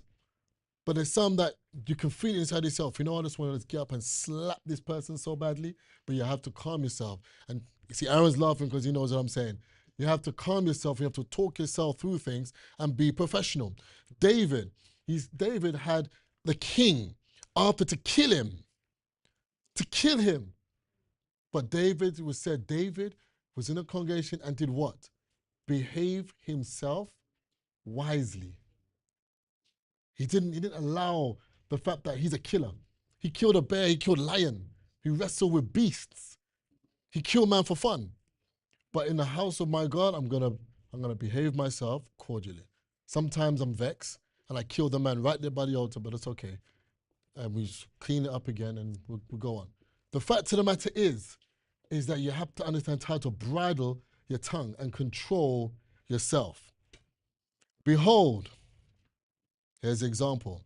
Behold, we put bits in the horses' mouths, that they may obey us, and we turn about their whole body. Behold also the ships, which though they be so great, and are driven in fierce winds, yet are they turned about with a very small helm, whithersoever the governor listeth. Small, it's true. You ever looked at that?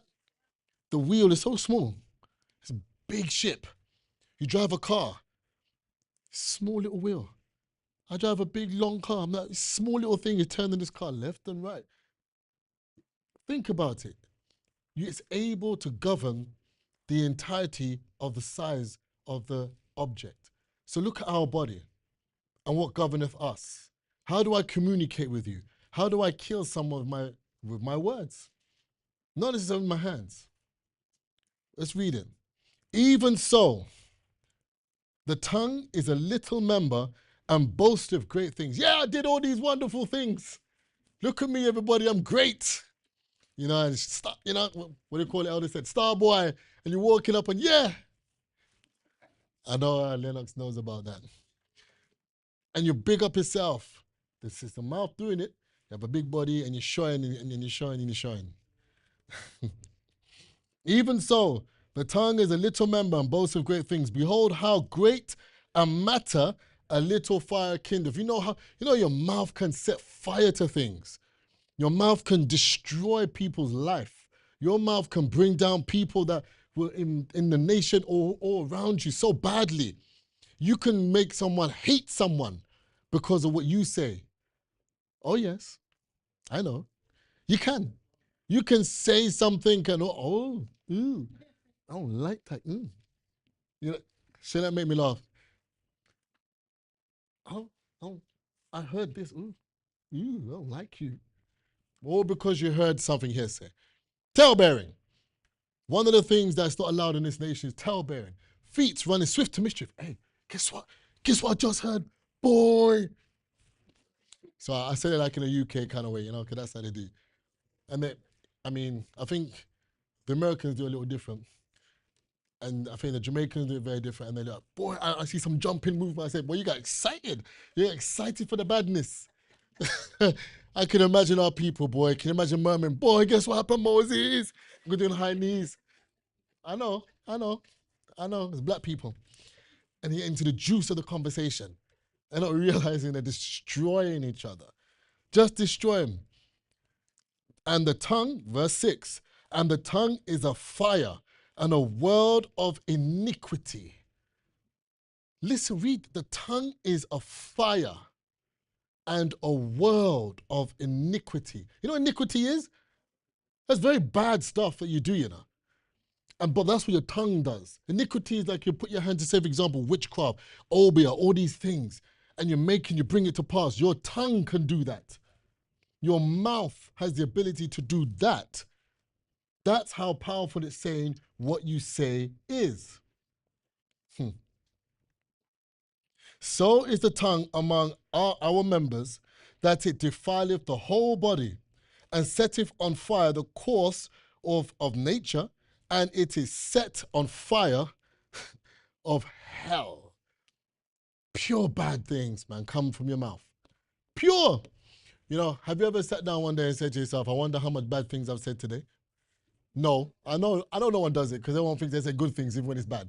Have you ever sat down and said to yourself, let me be honest, how many bad things have I really said in the last week? Man, you start make that list. That list is going to look juicy. Then, okay, how many times have I blessed the God of Abraham? Oh, I didn't pray Monday, Tuesday, Wednesday, Thursday, Friday. Saturday I came to the nation. What, I only prayed in the nation Saturday? Now you begin to work out the statistics of what's happening. Because I like statistics. Like, what's the ratio between bad things to good things? How many times did I pray? And then you weigh it up and I say, what's the success? What does that equal? Mediocre success. No success. Good success. 0. And you start wondering why these things is. We look into ourselves. We look at what we say. We look at our actions. We look at our deeds. How many times did I call upon my God? How many times did I help a brethren? Make myself known. Or someone to a brethren that might need something. How? It's you. It's not outside, it's us. Look at when Peter betrayed Jesus. I ain't gonna do it. No. He said it from his mouth. I'm not doing it. I'm standing strong. Peter was you. No, it wasn't me. No, it was Rashon, not me. No. Look, we're the same hairstyle, but it's different. No, it's him. The mouth. Because it goes somewhere. The words, it goes somewhere. And our elder, he made a very good point that Judas didn't use a finger and say, there he is. He didn't do that. He didn't even open his mouth and say, there he is. He went one step further, boy, and he said, let me give you a big kiss and let me hug you up so everybody knows that we were once friends and you are my enemy for 30 pieces of silver. I tried to work out how much that is in today's time. I can't quite find it, man. 30 pieces of silver. Silver, not even gold or platinum. Silver to betray my friend. Worse than my words, but my action, the action did it. Wicked enough. Verse 7. For every kind of beast and of birds and of serpents and of things in the sea is tamed. Have you noticed that? Everything, they do what they're supposed to do. The birds tweet how they're supposed to tweet. The lion roar. The gazelle leaps. Everything. The fish multiply in the sea. Everyone's doing it. You got the carcass of the seabed, and you say the lobster come and eat it, come and clean up. The prawns eat it, then you take it and you eat it. That doesn't make no sense, because they are the dustbin of the earth, and you want to eat the dustbin. I don't understand that. But you have to say your body clean. You're nasty. Sorry, it's a tiny rant. But listen, they all do their job. They all do their job. Elder Michael would say they all stay in their own lane and do exactly what our Father has instructed them to do. No more, no less. Do what you're supposed to do. And they do it with all their might and with all their heart and soul. But man, let's find out. For every kind of beasts and of birds and serpents and things of the sea is tamed and have been tamed of mankind. But, Elder Brian, the tongue can no man tame. Imagine that. And you know that's true. The minute when you hear people talk, you try to interrupt. Okay, start. No, but you can't stop them. You can't stop them. They're just gonna run their mouth and they're just gonna run themselves into, I don't know, hell. They can't tame their mouth. They have to get, you know what it is? They have to get what is inside of them out. No control. We read before about control. No control. Sometimes it's better just to say, you know what? Breathe. You know, a very good psychologist of mine, learning, you know, when I used to talk to her a lot, and she's in that field. She's very, very good. You know what she used to say? She used to say to me this, Mr. Soiree. And this is like years, you know, just going back. Mr. Soiree, one of the things that you ought to do, and I'll share it with you, one of my secrets. One of the things that you ought to do is this. When you're in a heated debate or heated conversation or a passionate conversation, whether it be with your congregation, in business, or even your spouse, if you feel you want to rip them to bits, take a moment, 30 seconds, no more, no less. Allow 30 seconds to pause. Bring the room quiet. Like now. Quiet. Think. Then take a deep breath and answer on your exhale. If you answer on your inhale, what tends to happen is that you become all emotional and choked and you start talking fast, and before you know it, everybody's dead. Just like that. Because you're talking with emotion, it's going up and up and up and up and up and up and up, and you whoop, boom, explosion. The mouth. But the skill of controlling your body and your tongue is something that we've never been taught or learned how to do. And pausing for 30 seconds, allowing it to be quiet, will allow the room to calm down and for you to focus on your response. So you can tame your tongue and not slaughter anybody, Aaron, with your mouth. But the tongue can no man tame. It is an unruly evil, full of deadly poison. Deadly, not poison, McKinney. Deadly poison. You see that? Deadly. That means you can hurt someone bad from what you say. And especially being an Israelite, and especially if you're in the emotion of it, you can slaughter people because you're in the emotion. And that's where the damage comes. Let's read it. Now, this is one of my favorite verses of James. James is a wonderful book. It really is. Really good book to study. Check this.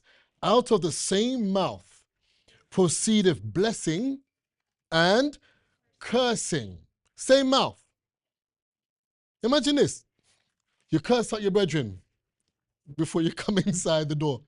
Oh, thank the Lord, amen. I'm like, what? I'm not saying I've ever witnessed it, but I'm just saying, pre-adventure. You curse her, yeah, man, and his brethren, she gets on my nerves. You know what she did? My God. Oh, my God, there's something wrong with her. Oh, hi. Oh, amen. You know, Jaleesa singing the song, Selah. You're like, Selah, you're Selahing, boy. But boy, you just kill your brethren outside. You curse them to kingdom come. And then you come inside and sing sweet music to the God of Israel. Oh my gosh. That's funny, man. Who does it? Tell the truth. Not me.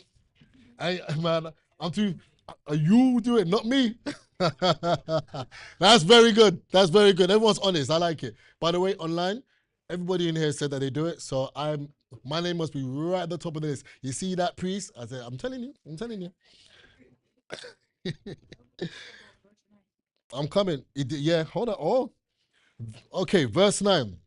Therewith bless we God, even the Father, and therewith curse we men, which are made after the similitude of God. That's the scary part, because we're all human. We all have this fleshly desire. We all have this feeling inside of us that we have to control, that we haven't been taught. We haven't. We've all grown with a certain amounts of trauma in our lives that have never really been dealt with. And so we've never known how to deal with confrontation. We've never really known how to deal with any kind of resolution, called conflict resolution. And so our natural result is to cuss out somebody. It's a cuss bad word. Natural, because it's self-defense. We're defending ourselves. Elder Brian, you want to say something? Go ahead. You're going to say something. Yeah. So you're talking about, I'm just thinking about what you're saying with, confrontation. So I had this, one of my managers I have to deal with every day. She just really irritating, but she was saying something that irritated me. So I said, I was about to kind of give some choice words or adjectives. Instead, I put my hands behind my back and I just let her speak. Right. And so I think she was taken by that. Right. So to your point, when the other person, it's almost like a reflection. When the other person sees that you're about to get aggressive, they're just gonna, it's almost like pouring kerosene into a fire, and the blaze is just getting bigger. So instead I stood, just kind of took a stance and just listened to her. So as she was talking, because she was but basically she was just telling me something that she was repeating over and over again. And she was just basically trying to emphasize, telling me, hey, if people are on this side here and you're putting things away, material, don't do this and that, because you're hearing, I keep hearing that, don't do this and that. And that's what was boiling me. So I just let her speak. And then after she lowered herself because she realized that she was basically the aggressor, right? Because there's an audience around, right? So when people realize that, they realize, you know what, maybe I'm overdoing this, and then they start to feel stupid. Exactly. So to your point, yes. Yeah. Trust me. I just want to share that. No, thanks you. No, it says a good point. Listen, yeah. I have to deal with conflict all the time. Yeah. And in my industry, the owners put me as the conflict guy, as I have to go in and I have to bring the whole situation down. I have to go in there and say, okay, look, we are going to de-escalate. We're not fighting today. One, because I'm too tired. Secondly, I ripped my suit 3 or 4 times because it's a bit tight on the back, and I can't be grabbing people. I just can't do it no more, right? Let's talk and let's try and sort it out professionally. And in the industry that I'm in, it's charged, because you've got various certain people in there that you have to be very careful when you're talking to them or speaking to them, because they will fly off the handle and they're very dangerous. So I've had to deal with certain people and whisper in the ear because the music's loud. So I have to talk to them in the ear, and hopefully they hear my voice and bring their temper down. Sometimes it's just the kids, and you have to literally physically grab them. So I do it in a very professional way. So I say, okay, my friend, come to me, come. And I just grab him close, and I let him just feel some tension. And you whisper in the ear, and you give them the choice words in a professional way. And you look at them straight in the eye to let them know that you're not playing about. And then that's it. You don't have to, you don't have to go so far. One other thing is just look at people dead in their face. Like, no expression, just look at them in their eye. And it puts fear in them. But what you're doing is controlling your spirit, and you're controlling yourself and your body, and you're maintaining a level of integrity. They have to respect that. All this talking business, I'm tired of talking. Just look someone straight in their eyes and say to them, I'm going to give you 1 or 2 choices. And when you do that, they just say, okay, I'll take choice A, which is just to sit down and mind my own business and enjoy my night. Or they can be excommunicated in a manner which they may not feel comfortable. The end. But it says, look, my brethren, these things ought not to be so. Out of the same mouth proceeding blessing and curse. Shouldn't be so. Doth a fountain send forth at same time, let me start again. Doth a fountain send forth at the same place sweet water and bitter? No. Can the fig tree, my brethren, bear olive berries, either vine, figs? So can no fountain both yield salt water and fresh. So you can't proceed, as we're saying, Elder Sophie, like they're coming in. I'm not pointing any fingers, so I don't hear no one say, Priest Tyrone said me. I'm not pointing at nobody. I'm just saying, a hypothetical treatment, example. You're coming in, outside there, boy, I don't like that girl, you know what she did? Oh my gosh, come let's stand. Let's go to the back of the bench. The back of the bench was popular. The back of the bench, and you know what she did? Yeah, man. And you're coming inside, Jaleesa singing, say la, and you're coming in saying, say la, and you're blessed, oh, come, and you hug the same brethren and you kiss the brethren up in her face. I said, how does that work? I said, you just curse the brethren outside, probably willing that she have a car crash or something home, and you come inside, blessing the God of Abraham, Isaac, and Jacob. You can't proceed with both. It's one or the other. But the key thing is control your spirit. The key thing, if it's takeaway, learn to control your spirit. That will control the soul and even the whole body. If you can have that and maintain that, then you'll be able to speak appropriately. And remember, 30-second pause. If you're in any kind of situation, pause for 30 seconds and do not speak. I don't care if they're winding you up. I don't care if they're pushing you. Remember, there's an unseen force willing you to make the wrong decisions or choice of words. They want you to. They're imploring you to. Because do you know sometimes you say something, it sparks off a situation. It sparks off a situation that you probably didn't even realize. It's called the law of unintended consequences. You say something, you didn't mean it. Before you know it, you find yourself out the nation, wandering the streets of Hamilton as a crackhead. But what I'm trying to say is this. Always remember the God of Abraham, the God of Isaac, and the God of Jacob. You have to have some fun sometime. So with that, brethren, I love you all. Peace.